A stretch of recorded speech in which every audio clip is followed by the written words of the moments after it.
اعوذ باللہ من الشیطان الرجیم بسم اللہ الرحمن الرحیم۔ اب تو شرک کی یہ کیفیت ہو چکی ہے، بدعقیدگی کا یہ حال ہو چکا ہے۔ کسی دور میں اہل شرک کہا کرتے تھے پکارو سیدنا علی کو، تمہاری پکاریں قبول ہو جائیں گی۔ اب قبر پرست مولویوں نے دل کے رازوں پر بھی اپنے پیروں فقیروں کا کنٹرول کر دیا ہے۔ انڈیا حیدرآباد کے ایک مولوی صاحب ہیں نقشبندی صاحب، وہ ایک پیر جیلانی کے مرید کا قصہ بیان کرتے ہیں کہ وہ مرید صاحب 70,000 کے مجمع کے اندر بیٹھے پیر جی کا درس سن رہے تھے۔ درس سنتے سنتے پیٹ میں گڑبڑ ہوئی، مروڑ اٹھا، ادھر دیکھا تو 40,000، ادھر دیکھا تو 20,000، آگے پیچھے انسانوں کا سمندر ہے، اور یہ درمیان مسجد میں بیٹھا پیر جیلانی کا درس سن رہا ہے۔ پریشان ہو گیا، کپڑے خراب ہو گئے تو مسجد بھی خراب ہوگی، کیا کروں گا؟ بول بھی نہیں سکتا، شاہ صاحب درس دے رہے ہیں، کس کو کیا کہوں؟ اس نے اپنے دل ہی دل میں پیر جیلانی کو پکارا۔ پیر جیلانی نے فوراً اپنے سر سے عمامہ اتارا اور پھینک کے مارا۔ وہ عمامہ اڑتا ہوا آیا اور اس مرید کے اوپر گرا۔ جو ہی پیر جیلانی کا عمامہ گرا، اس نے آنکھیں کھولی تو جنگل میں بیٹھا تھا۔ قضائے حاجت سے فارغ ہوا، قریبی چشمہ تھا، دو کے طہارت بھی بالکل 0 میٹر ہو گیا۔ اچانک خیال آیا کہ میں تو ادھر مسجد میں بیٹھا پیر جیلانی کا درس سن رہا تھا، اور یہ کہاں جنگل میں، اور معاملات بھی ٹھیک ہو گئے، پیمپر کی ضرورت نہیں پڑی۔ ابھی یہ تصور دل میں کیا تھا کہ میں تو پیر جیلانی کے درس میں تھا، یک لخت آنکھ کھلتی ہے تو دیکھتے ہیں پھر وہیں پر بیٹھے ہیں۔ پھر فرماتے ہیں اسی مجلس میں ایک شخص تھا، اور وہ پڑے پائے کا بزرگ تھا، اللہ کا ولی تھا، وہ 70,000 کے بیچ میں بیٹھا ہوا ہے، اور انہیں انتہائی حاجت محسوس ہو رہی ہے، شدت سے حاجت ضرورت محسوس ہو رہی ہے۔ وہ ٹوائلٹ جانا چاہتے تھے، اجابت خانہ بیت الخلا جانا چاہتے تھے۔ انہوں نے اپنی اجابت کو کنٹرول کرنا چاہا، جتنی دیر کنٹرول کر سکتے تھے کرے، لیکن اجابت اب اپنی انتہا کو پہنچی، شدت انتہا کو پہنچی، تو بڑے بے چین ہو گئے، کیونکہ اب 25-50 آدمی ہو تو ایسا ہٹا کے نکل جائیں گے، ادھر پلٹے تو 20,000، ادھر پلٹے تو 40,000، پیچھے دیکھے تو 50,000، کہاں سے جائیں گے؟ بیچ میں بیٹھے ہوئے، ضرورت آ رہی ہے، بے چین و بے قرار ہو گئے۔ اسی بے قراری کے عالم میں غوث پاک سرکار کی طرف متوجہ ہوتے ہیں، سرکار اب میں کیا کروں؟ دوران بیان غوث پاک سے عرض کرتے ہیں اب میں کیا کروں؟ ضرورت محسوس ہو رہی ہے، اور انتہا شدت کے ساتھ غوث پاک سرکار، حالانکہ انہوں نے آواز نہیں دی، بس خالی اندر آپ کی طبیعت میں محسوس ہوتا ہے غوث پاک کیا کروں؟ غوث پاک سرکار ایسے بازو سے اپنا رومال اٹھاتے ہیں اور ان کی طرف پھینک دیتے ہیں،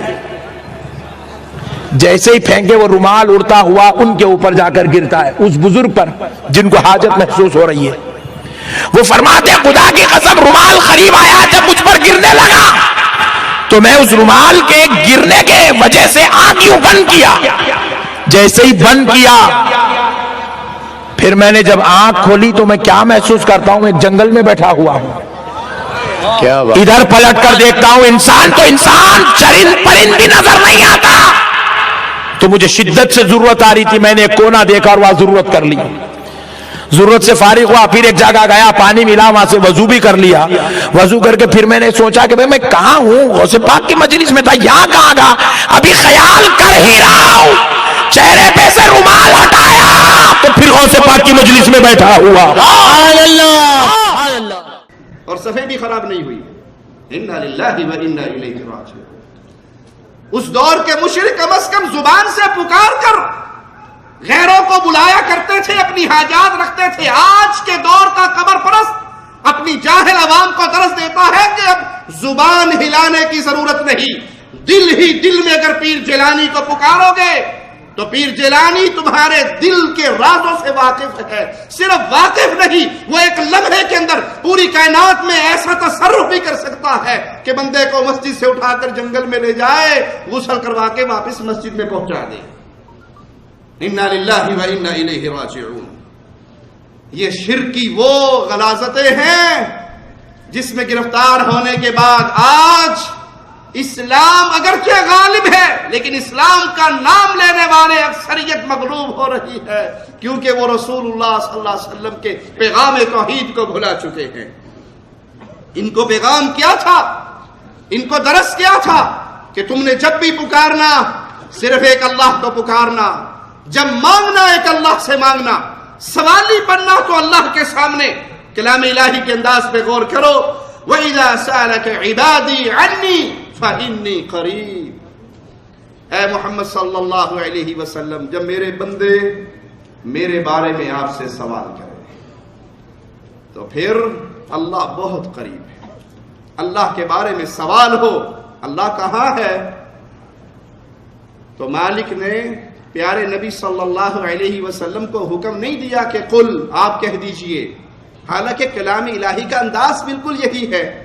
اگر آپ کچھ آیات پہ غور کریں، یسألونک عن الساعة قل انما علمها عند ربی، اے نبی صلی اللہ علیہ وسلم یہ آپ سے قیامت کے بارے میں پوچھ رہے ہیں، آپ ان کو جواب دیں کہ اس کا علم میرے رب کے پاس ہے۔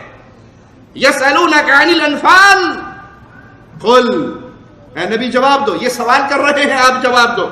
یسألونک عن الخمر، یہ شراب کے بارے میں، جوئے کے بارے میں سوال کر رہے ہیں، قل، جواب دو۔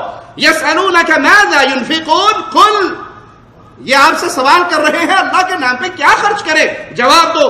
یسألونک عن الجبال، یہ پہاڑوں کے بارے میں سوال کر رہے ہیں، فقل، ان کو جواب دیجئے۔ قرآن حکیم کا انداز ہی یہ تھا۔ لوگ سوال کرتے ہیں، اللہ کہتا ہے نبی جواب دو، لیکن جب پکار کا معاملہ آیا، بندے اللہ کے بارے میں سوال کرے تو مالک کا انداز تبدیل ہو گیا۔ وَإِذَا سَأَلَكَ عِبَادِي عَنِّي، میرے بندے میرے بارے میں سوال کریں تو قل کے وسیلے کو بھی ہٹا کر مالک نے خود جواب دیا، فَإِنِّي قَرِيب، میں بندو تمہارے بہت قریب ہوں، شاہ رگ سے بھی زیادہ میرے رب کی رحمت تمہارے قریب ہے۔ تنہائی میں پکارو، آہستہ سے پکارو، دل میں پکارو، زبان پہ نہ لے کر آؤ، دل ہی دل کی دنیا میں اپنے رب کے سامنے اپنی پریشانی اور غم کو رکھو، وہ رب تمہاری بات سننے پر قادر ہے، تمہیں عطا کرنے پر قادر ہے۔ كنتم خير أمة أخرجت للناس تأمرون بالمعروف وتنهون عن المنكر وتؤمنون بالله